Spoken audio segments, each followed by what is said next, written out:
José Luís Castiñeiras será o cabeza de lista do Partido Popular de Rianxo nas vindeiras municipais de maio.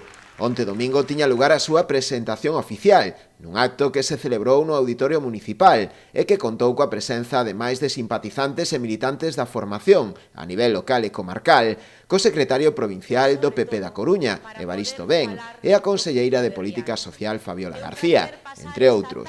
Castiñeiras, que se estrea en política, está convencido de que construir un Rianxo mellor é posible, da man do Partido Popular. Porque, por desgracia, todos podemos constatar o declive e abandono no que está metido este concello.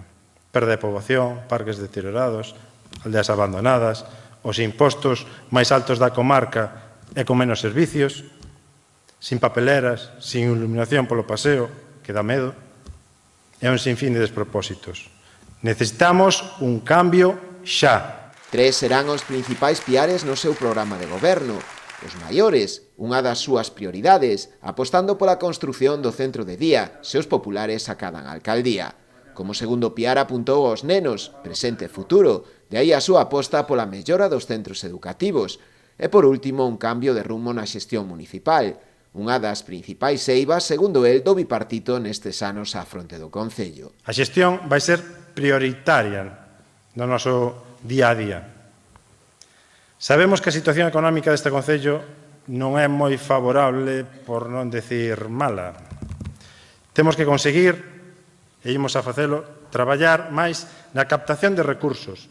Captación de recursos e fondos para impulsar novos proxectos.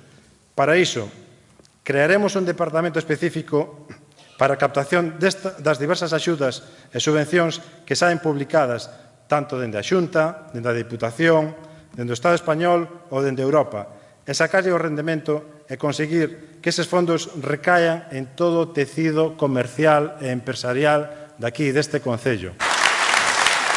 Aproveitouse tamén o acto de onte para dar a coñecer ás persoas que integrarán a lista coa que os populares concorrerán ás municipais de maio.